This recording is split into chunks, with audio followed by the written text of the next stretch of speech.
Great Grandpa here, and today we're going to repair this 40-gallon water heater with a new control module, a new burner assembly, and eventually a new faucet at the bottom, the drain faucet. Here we're checking the spark. We're having trouble getting the spark to this thing.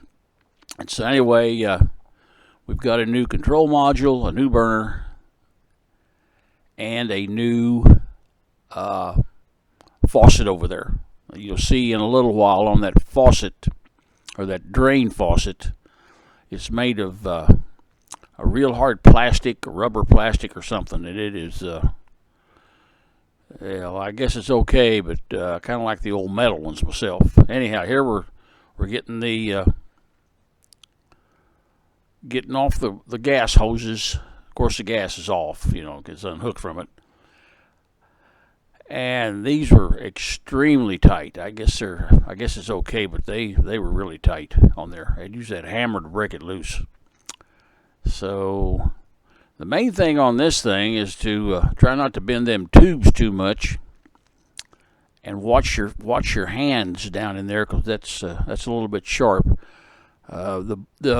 The burner does suck air from the bottom, and this one had a little bit of dirt in it, but I don't think that made much difference. I think it was just the module went bad, and sometimes it wouldn't ignite inside there. So anyway, we're going to put everything new on it and see what happens.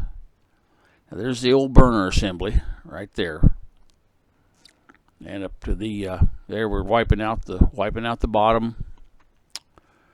It's a pretty good water heater when it worked. It's a 40-gallon, and when it worked good. When it quit, it just wouldn't do no more. But I'm first going to get the module off. Now, the only way to really get this thing off right is to put a piece of pipe in that thread and then turn it. And I only had this long pipe, and so you'll see it pretty tough on there. Now, I put a shorter pipe in eventually, but there I tipped it down so I wouldn't have to go to the store and buy a pipe. And this actually worked out pretty good, because when the burner assembly went back in, the screws did not fall out to attach the burner assembly to the bracket down in there. Now, this is simply a pipe thread on this control module, and it is a plastic. I guess it's going into metal, I assume. I've got plenty of Teflon tape on it. And here's where I did have a shorter pipe, but apparently I missed it on the video. You can see it sticking out there. I had one about about a foot long, which was plenty. And I didn't tighten it up like you would a 2-inch bolt on a bulldozer. I just got it to where it should not leak water, which is sufficient for me. If it don't leak, I'm good with it. And here you can see that I've got it tilted back, and this did help on putting this burner assembly in, because those screws are really small. They're teeny, and I didn't feel like getting other screws, re-drilling it. It's got a clip, a removable clip that the screws go into. So I would have had to got screws, got different clips, and with it laying over like this, the screws did not fall out on the floor ever. So that worked out well. Now, they're pretty small, but when they're tight, they hold good. Now, on this, hooking up these gas lines, the one on the left is the burner to heat up the thermocouple, and the one on the right, the big one, is supplies the burner when it's actually heating the water. So you don't want to twist them too much. Now, if that control module isn't in line with those gas pipes, then you might have to twist it just a little bit back and forth to where it's centered, and that will make it start a little bit easier. Just rock it a little bit. You're not going to hurt it any. I mean, you're not going to take it like a turn around or nothing. They're just going to move it. So like right there, if that wouldn't take, you could rock that. There it took real good, but if it wouldn't take, you could rock that control module back and forth a little bit till this thing started. And I think if you're going to do this, get a wrench. You know, pliers are great, but something like this is nice to have something that fits. So here we're putting in our thing for our gas. Put some Teflon tape on it, tighten it down, get a wrench that fits it. You know, it's not going to break the bank to have a cheap set of wrenches that are good. But here's where I had it tipped over and back. It did actually help, to be honest with you. Wasn't bad. So here is this faucet thingy that it just, when it's got water in it, it just won't shut off. You'll see in a little bit it'll be dripping. I think we show it anyway. There we got her lit. And now that's my that's the first sewer cam I bought. I bought a better one because this picture wasn't the greatest, but it's kind of neat actually. You can see stuff and you can spot stuff with them. They're pretty handy. I use it a lot more than I thought I would, to be honest with you. So anyway, I got they sent me a faucet, the drain faucet, under warranty, and you'll see it here in a little bit.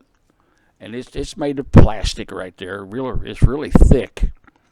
So I didn't show taking the old one off. I figured I could just unscrew it and put this one back in, but it didn't quite work that way. But I lucked out because where it broke on the outside. Now the threads for that go back in there the length of that piece that we just looked at. So if it had broken back in those threads, I don't know what I would have done. But what I'm doing here is I'm going to tap out the faucet itself, the pipe of the faucet. I'm going to tap that out, or attempt to, and thread it with the pipe thread, and then use a steel pipe to go in. Now the threads that's an NPT, half-inch NPT. The threads call for 72, but I'm using a 3/4 of 75, a little bit bigger. But on that plastic or the nylon or whatever that stuff is, I just rocked it back and forth, and it never did break nothing. But I was really fortunate that the break was not back in the where the threads were. They go into the tank. I don't know what I would have done because I took it off and I'd have been liable, I guess. But if you do have one that leaks and it's under warranty, make them send somebody out, because if it breaks and it's your fault, I don't know if they would cover it or not. And if it's not real bad, I'd say get a bucket or a drain and just let it go in. But anyway, here's where we're going to fire it up. And here's where we're checking the threads in the pipe. And you'll be able to see that pipe goes back in there. Now and hooks into the tank somewhere. And we basically threaded the old pipe that broke. We're inside the pipe here. And I'll show you. You'll see the threads here in a little bit. And then this is the new sewer cam. It's got a lot better picture. Kind of expensive, but I use it all the time. I use it to put a starter in my 310C John Deere backhoe. Now the wiggling there is water in there. You see it's there. You see it wiggling. But and this let me find the bolts, but you can see the threads, and you can see where it goes back in there. And then eventually I bought a 6-inch nipple and used it for permanence. But here I was just getting by. I wanted to see if it'd work or not, if it actually do it. But threads held. It don't leak a drop. Does not leak a drop. But I was extremely lucky on where it broke. And if it broke in those threads back in there, I guess you'd have to take the cover off the water heater or something. I don't know. Cut a hole in it. It'd be awful. But I would advise not fooling with it unless you just have to. So, but here we're gonna fire it up. At least I think that's what we're doing here. Making sure it worked. But we got it to fire, and here here's where I turned it off, and it just was cooling down. I was watching it, but you can see what the faucet there, and then I eventually put a smaller one on. Anyway, hey, thanks for watching this thing, and you all be careful out there, okay? Great Grandpa saying bye-bye.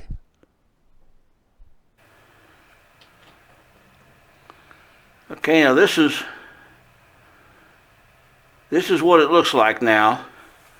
And the only thing I didn't point out was the wire that runs the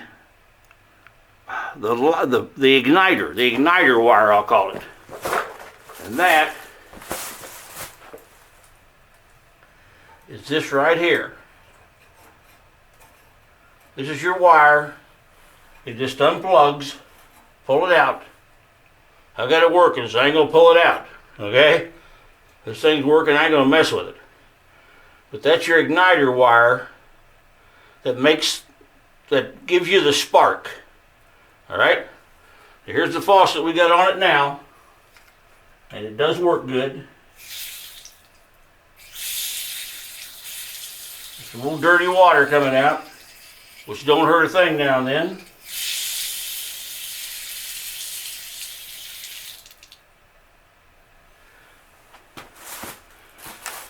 And that pipe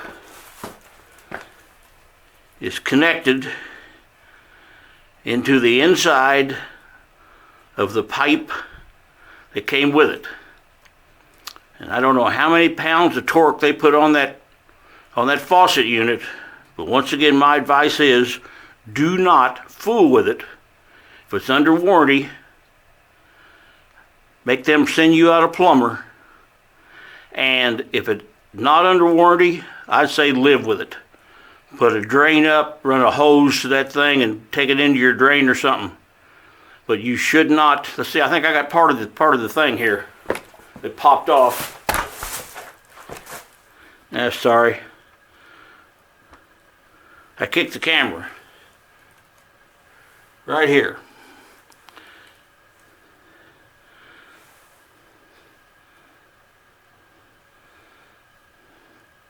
Now to me these are a piece of junk. But you can see where it broke. Right there. And anyhow, that's it. Gonna get off here. If you have to do this, good luck. Thanks for watching, and bye-bye.